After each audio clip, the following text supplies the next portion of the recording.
Mga katambay, mga kababayan, kamusta po? Si Kamanong po, nagbabalik na naman po muli para po magkomento po sa inyo dito po sa Tambayan mga kabayan. Samahan niyo po inyong lingkod, magkomentuhan na po tayo. Magandang umaga po muna sa inyo, tanghali, hapon, gabi at madaling araw po sa ating lahat. Sana po nasa maayos po tayong kalagayan mga kababayan. Umpisa na po natin mga tambay. Ito po, komentuhan po natin. Ito pong pahayag ng ating Vice President na ang teknolohiya raw po ay pwedeng magamit kontra korupsyon. Pakinggan po natin ang pahayag ng ating Vice President at komentuhan po natin mga kababayan. Iginiit ni Vice President Sara Duterte na mahalagang magamit ang makabagong teknolohiya para malabanan ang katiwalian sa gobyerno. Sinabi yan ng Bise sa pagdalo niya sa 51st Philippine Business Conference and Expo sa Pasay City. At live mula sa Maynila na sa frontline ng balitang yan, si Camille Samonte. Camille, ano pa ba ang ginawa dyan ng Bise at mga sinabi niya?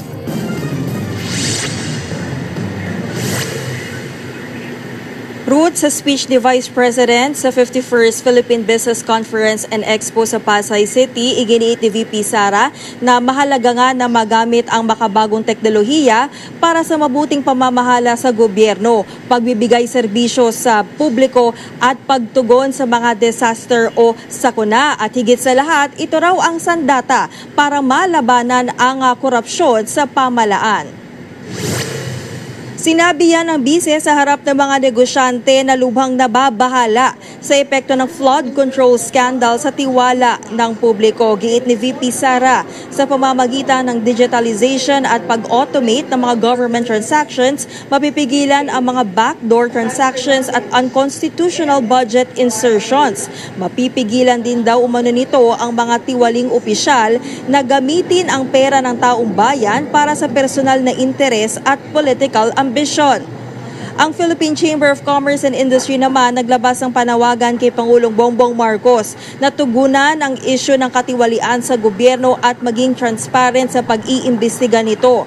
Malaki raw ang kontribusyon ng mga negosyante sa gobyerno sa tamang pagbabayad ng buwis, pero hindi naman daw pala nagagamit ang pondo para protektahan ang mga komunidad kapag may sakuna dahil sa mga flood control na substandard at ghost project. Ito maituturing na financial loss. Lubha rin itong naaapektuhan ang tiwala ng taong bayan. Gusto rin ng PCCI na bigyan ng kapangyarihan ang Independent Commission on Infrastructure o ICI para masakdal ang mga mapapatunayang sangkot sa anomalya. Narito ang pahayag ni VP Sara at PCCI President Mangyo. We feel that we need more and we need decisive actions and decisions. We don't want cover-ups. We don't want railroading. We want really those responsible to be punished and to be identified.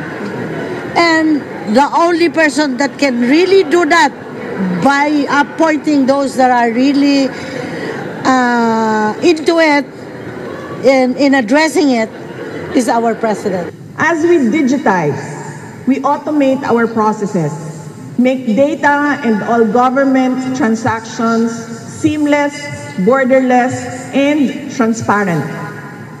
And we leave no room for scrupulous backdoor transactions. We take away the power of corrupt leaders to manipulate public funds and capitalize on people's money for their personal interests, greed, and political ambition.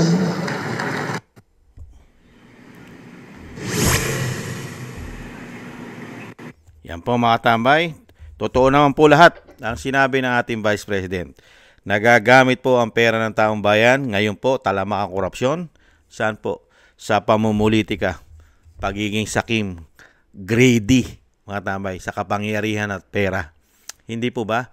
Kaya po maganda po ang pahayag ng ating Vice President na pwede niya pong gamitin. Kung siya po ay mauupo at magiging presidente ng bansa, ay gagamitin niya po para po ang korupsyon ay mabawasan o matigil man sana. Hindi mahihirapan po tayong tigilin ang korupsyon. Pigilan ang korupsyon. Pero malaking kabawasan po ang magiging korupsyon sa ating bansa. Malaking kabawasan kung matutupad o mangyayari ang sinasabi po ng Vice President, mga kabayan. Una-una, pwede pong gamitin ang teknolohiya o technology pangontra sa korupsyon. Mababawasan nga naman ang napakalaki. Hindi po ba? Kasi pwede na po sila i-trace gamit ang technology. Hindi na po nila basta-basta ito po pwedeng gamitin katulad ng mga under the table at syempre red tape at kung ano-ano pa mga suhulan at kung ano-ano pa mga komisyon ang po pwede nilang gawin dyan, mga kababayan. Hindi po ba? At syempre, makikita na po by technology kung sino-sino po ang mga congressman, mga senador, mga politiko, kahit po ang presidente, kahit ang vice president, kung saan at kung magkano at ano ang mga proyekto at pinaggamitan ng pera ng taong bayan. Napaka-importante po yan, mga tambay. Pagka yan po ay ginamitan na po ng computer o technology, lahat po yan, mga kababayan, ay nakaprograma na. Pagka ang pondo ng taong bayan o pondo ng bayan na gagamitin ng mga politiko, ay madali na po yan matitrace kung magkano ang hinawakan ng politiko na proyekto na gagamitin o doon sa sinasabing bubuhusan ng salapi ng taong bayan, ang malalaking proyekto na programa ng gobyerno, mga kababayan, lalong-lalo po sa DPWH, mga tambay, hindi po ba?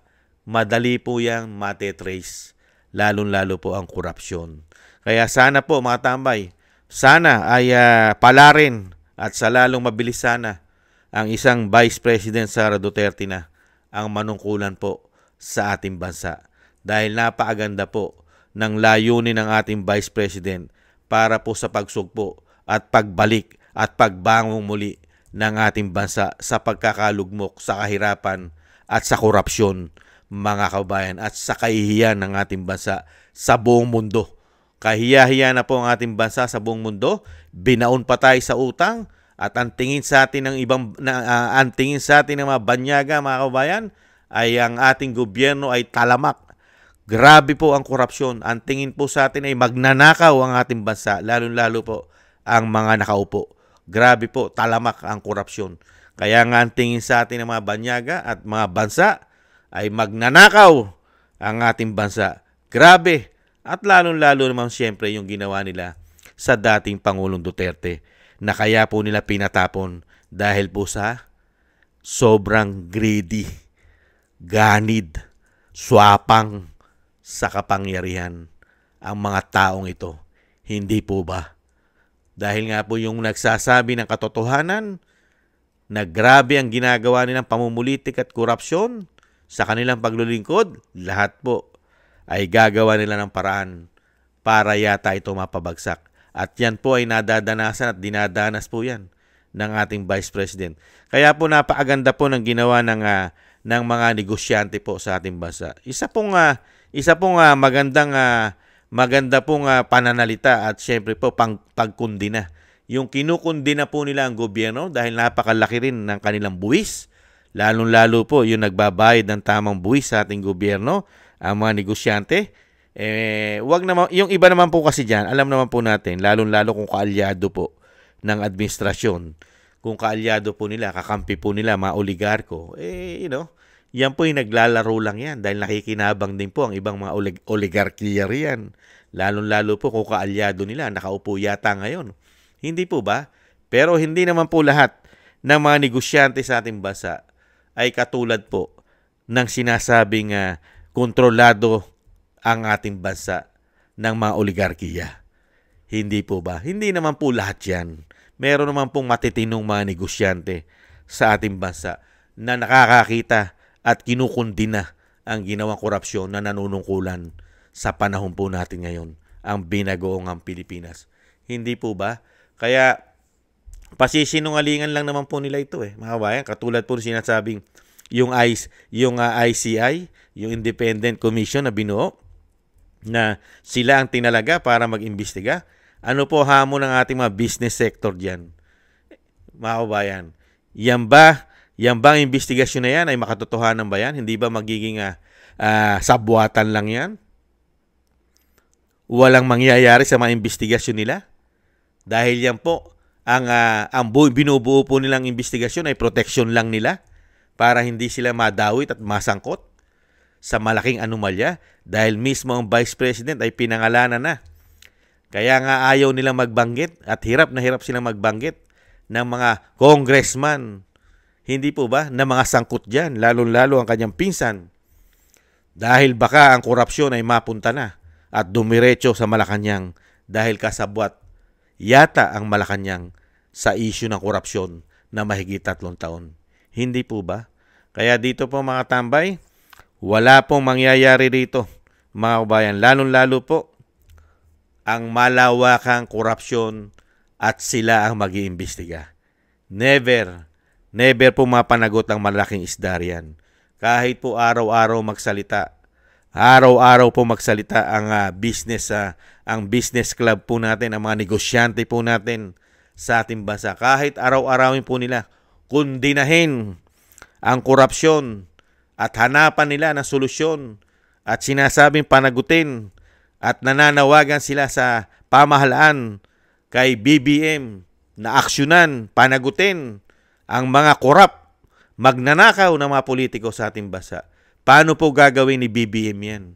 Kung sa totoo ay kasama umano siya at sangkot din yata siya sa maanumalyang korupsyon na ginagawa ng mga politiko dahil siya isang politiko at siya ang pumipirma ng budget ng ating bansa. Kaya nga sabi ng Vice President, di ba? Walang nagsasalita maliban po saan? Sa pamilya Duterte, kaalyado ng mga Duterte, at ang mga vlogger, na iilan-ilang vlogger na kinukundina ang malawakang korupsyon dahil kontrolado nila lahat ang sitwasyon ngayon. Kampihan gamit ang pera ng taong bayan. Hindi po ba? Napakatagal na ipinaglalaban ng pamilya Duterte, ng dating Pangulong Duterte, na talamak ang korupsyon. Ganon din ang Vice President. Unang taon pa lang, sinasabi niya na korap ang gobyerno ni BBM, pero nagtataingang kawali lang po si BBM. Bakit? Dahil kasabwat yata siya. Hindi po ba mga kabayan? Kaya dito po mga tambay, yan na lang po ang kapag-pag-asa po ng ating bansa.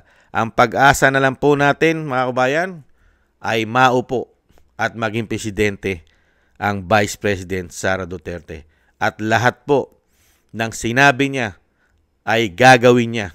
Katulad po nito, nung nagsalita po siya sa harapan ng ating mga negosyante, mga namumuhunan, mga mayayamang mga oligarko, mga negosyante sa ating bansa, pinaliwanag niya na po pwede na gawin at gamitin at ito'y pwede niyang ipatupad para mabawasan ang malaking korupsyon sa ating bansa, ang teknolohiya. Pero napakaganda po sana, Vice President, linisin mo. Hanggat maaari, kung po pwede nga lang sana, i-abolish mo. Baguhin mo ang sistema at baguhin mo ang Senado at Kongreso dahil masyado na po yan. Cancerous na po. Stage 4 cancer na po yan. Ang mga politiko riyan, lalong-lalo po ang majority ng politiko sa House of Representatives at ganyan din po sa Senado. Mga cancer na po na hindi na po magagamot. Kailangan po i-abolish at itira at ilagay ang matitino dahil masyado na pong corrupted. Corrupted na po ang institusyon na yan. Vice President Sara Duterte. Alam niyo po yan. Pero sa ngayon po, hindi pa naman po kayang gawin ng Vice President yan. Hanggang siya po ang Vice President. At syempre, alam naman po natin sa ating mga sarili na pilit po yan pinababagsak ang ating Vice President. Pero yung nakikita na po natin, ngayon pa lang, alam na po natin ang layunin maganda para sa ating bansa at nakikita po natin kung paano po i-handle at ayusin muli ng isang Sara Duterte ang ating bansa. Napakaganda po ng kanyang layunin. At nakikita naman po natin na pati po siya ay talagang masamang-masama ang loob niya sa nangyayari sa ating bansa. Lalo-lalo po sa korupsyon at pamumulitika ng gobyerno po ngayon. Hindi po ba? Maraming salamat po sa ating Vice President. Thank you po sa inyo, Vice President. At nananatili po kayo na talagang hindi po kayo hindi po kayo titigil at hindi po kayo magpapadaig at hindi po kayo magpapatalo sa mga tao na grabe po ang ginagawang pamumulitika sa inyo at sa inyong pamilya.